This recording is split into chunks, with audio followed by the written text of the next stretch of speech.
opera en términos generales un puerto. Esto con la finalidad de que tengan mayores antecedentes para poder hacer el análisis y la reflexión del caso del puerto de Valparaíso. Entonces, he puesto en este dibujo un esquema de cómo opera o cómo podría representarse la operación del puerto. En el centro está el puerto mismo, operando como una especie de piñón que articula los flujos de carga que provienen de los centros de distribución o desde los generadores de carga y los flujos de carga que provienen de líneas navieras. ¿Ya? ¿Y por qué líneas? Porque al igual que en el caso del transporte público, como tenemos líneas de buses, estas líneas de naves van visitando distintos puertos, así como las líneas de buses visitan distintos paraderos para permitir que pasajeros suban y otros pasajeros bajen en ese paradero. En este caso, las líneas de naves van visitando distintos puertos a lo largo y ancho de todo el mundo, y en cada uno de ellos van entregando contenedores o entregando carga, que sería carga de importación, y también recogiendo carga de cada uno de esos puertos, que sería carga de exportación. Entonces, y por otro lado, en este flujo de carga acá interno, este era el flujo de carga en el fondo en el mar marítimo, y este es el flujo de carga interno en el continente, en este flujo de carga terrestre, están produciéndose transporte de carga entre los centros de distribución o los generadores de carga, desde ese punto de origen hasta el destino que es el puerto, ¿ya? En el caso de exportación, y en el caso de una importación, recogiendo la carga del puerto y llevándola a estos centros de distribución o a los importadores en este caso. Entonces eso por el lado del flujo de carga. Entonces podrán inferir desde ya que el rol que juega el puerto es muy relevante, porque lo que hace es tomar la carga desde un lado, es decir, por ejemplo el lado marítimo, y traspasarla al lado terrestre, es decir, entregárselo a los camiones para que puedan hacer este otro ciclo. En el caso de una importación y en el caso de una exportación, es tomar la carga desde los camiones y traspasar esos contenedores a los barcos para que puedan hacer el ciclo marítimo.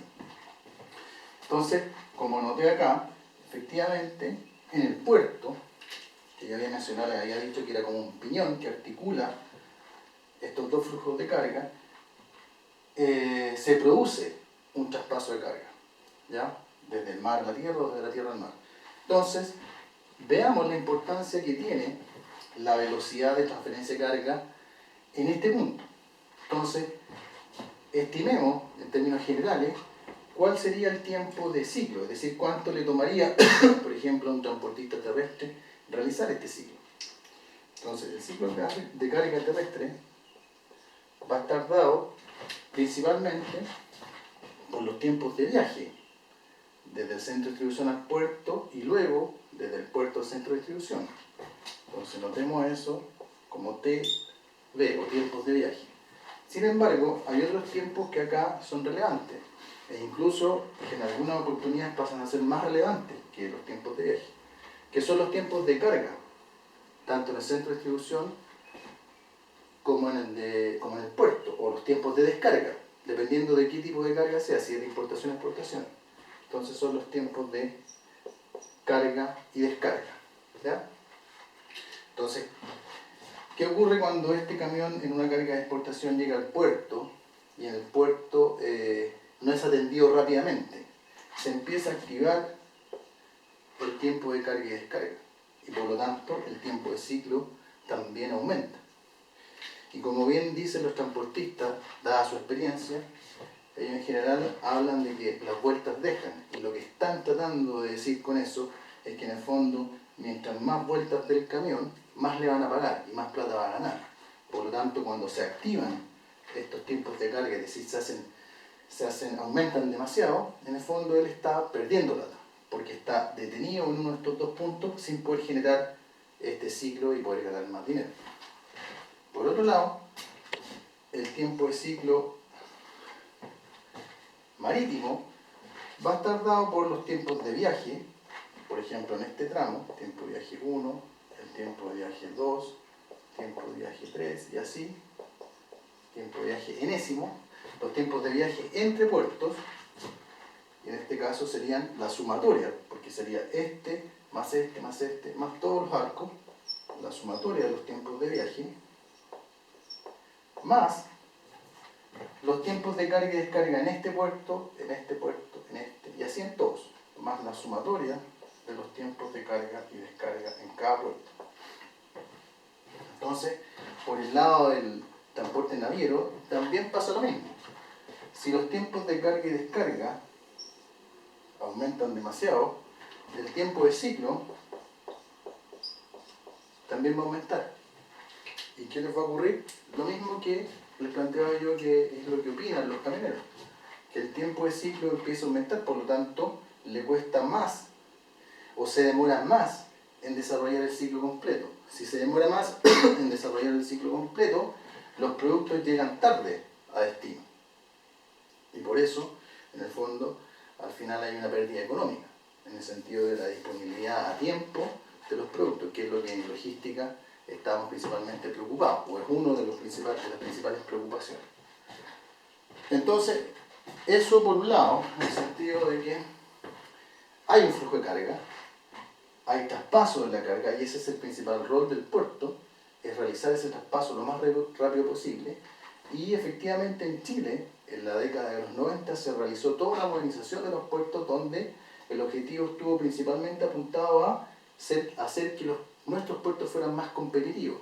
¿Más competitivos cómo? En el sentido de que este traspaso fuera más rápido.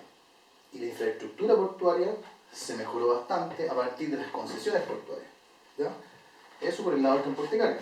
Sin embargo, ustedes saben, porque además lo hemos discutido en el foro de la pregunta-reflexión de esta semana, que hay otro flujo importante acá, que es el flujo de información.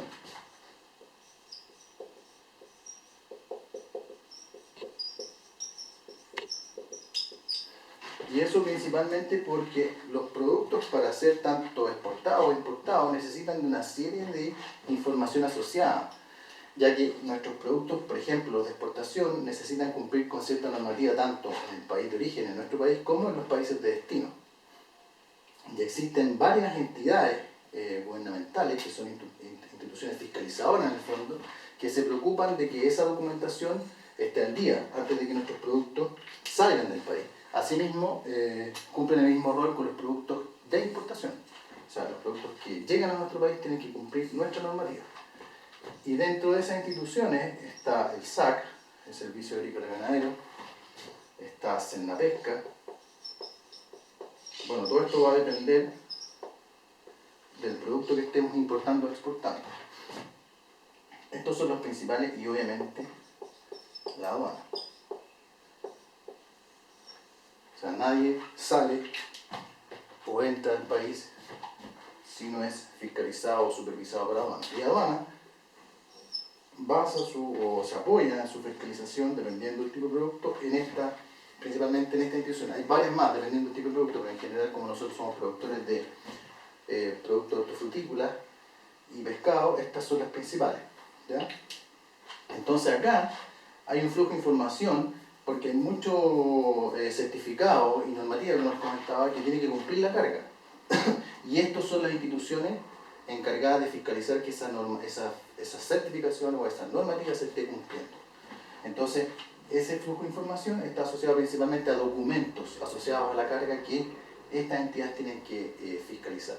Entonces, se ha empezado a producir tanto en Chile como en el resto del mundo, generalmente en los puertos que mueven más de 1 millón de contenedores al año, que ese flujo de información es muy alto.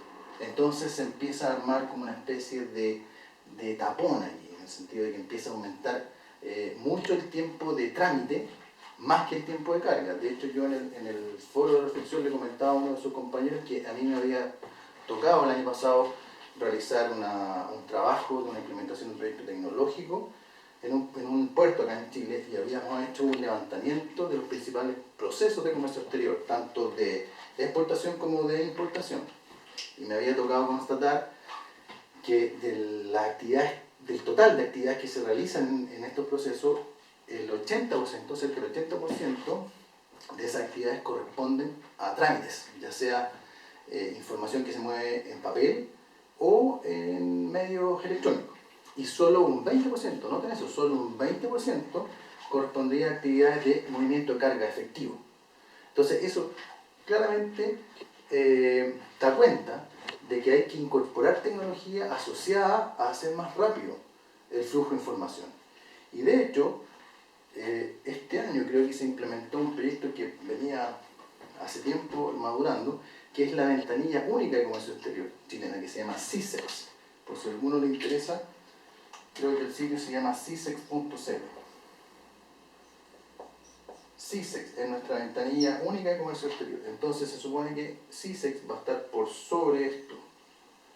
Y tanto exportadores como importadores van a ingresar a CISEX, y CISEX internamente va a hacer como la tramitación o la